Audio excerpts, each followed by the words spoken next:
Je désirais un nouveau départ pour cette nouvelle année. Améliorer mon quotidien, réorganiser mes journées, mon emploi du temps, en me détachant complètement de cet exutoire qui me prenait tant de temps.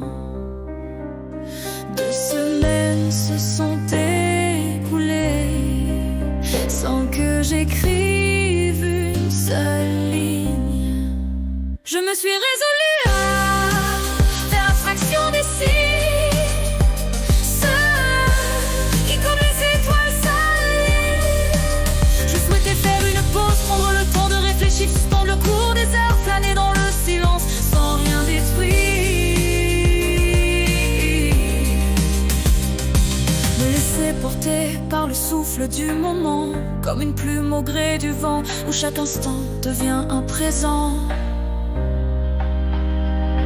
Continuer à m'instruire, à faire grandir mes connaissances, à l'écart des rivages, loin des rives où chaque battement du temps prend tout son sens et se fait puissance. Mais les choses ne se sont pas déroulées comme je l'avais imaginé. Une succession de remises en question, en passant le chiffon avec cette sensation, celle de laisser mourir avec une rage silencieuse ma passion. Des contradictions qui s'entrechoquent dans mes convictions, comme des vagues déchaînées. Et puis comme pour plonger un peu plus dans l'obscurité, arrivé un jeudi midi au cœur de ce tourbillon, une horrible nouvelle, le retour des douleurs à l'horizon. J'apprenais qu'il était de retour, qu'il était à nouveau là. Comment refaire face à tout ça? Et puis à nouveau devant moi, aussi l'occasion de reprendre ce qui m'avait aidé à ne jamais me rendre. Était-ce vraiment une bonne chose? Reprendre les mêmes armes sans l'ombre d'une hésitation, comme une dose. Était-ce réellement la bonne option? J'apprenais qu'il était de retour, qu'il était à nouveau là.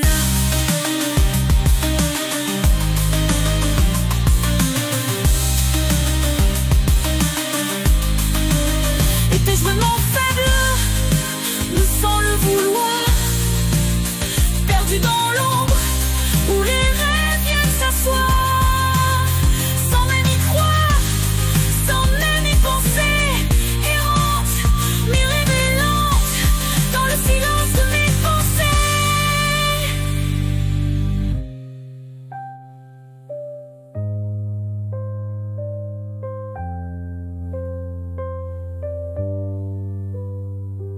Suis-je de ceux ou celles qui au bon moment, au cœur de l'instant, osent saisir l'impensable pour espérer naviguer, avancer dans les brumes du présent? Je n'ai pas hésité, je me le suis réapproprié. Je l'ai laissé à nouveau entrer sans me soucier de ce que ça pouvait à nouveau engendrer, sans aucune hésitation, comme si je l'attendais. J'ai inspiré, j'ai accueilli toute sa puissance, intense, vibrante, sans que je comprenne pourquoi, me sentant à la fois perdue et vivante.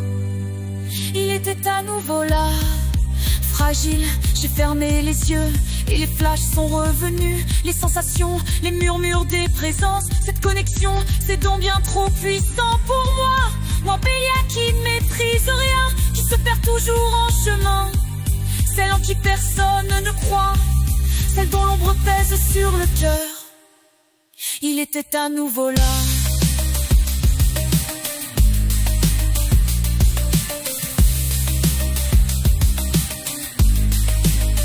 Tout est à nouveau là, comme un putain d'écho.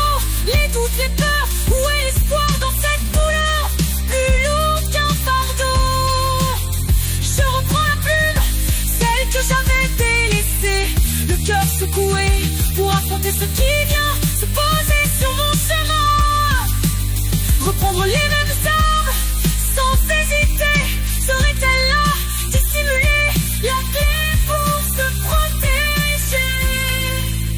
Et tous ces potentiels insensés, que penser de l'instinct à ce moment-là? Est-ce là Ou est-ce donc ça, le prix à payer? De nouvelles épreuves pour me tester. Ces pensées insensées qui doucement se glissent. Que dire de l'instinct en ce moment sacré? Je ne sais pas, mais tout est de nouveau là. Le temps s'immisce, subtil et discret, comme un écho du passé qui ne s'efface pas. Madame Sami passera Kopaya. Je t'en prie, lutte encore une fois. Je souhaitais faire une pause, prendre le temps de réfléchir, suspendre le cours des heures, flâner dans le silence sans rien détruire. Comme un écho du passé qui ne s'efface pas.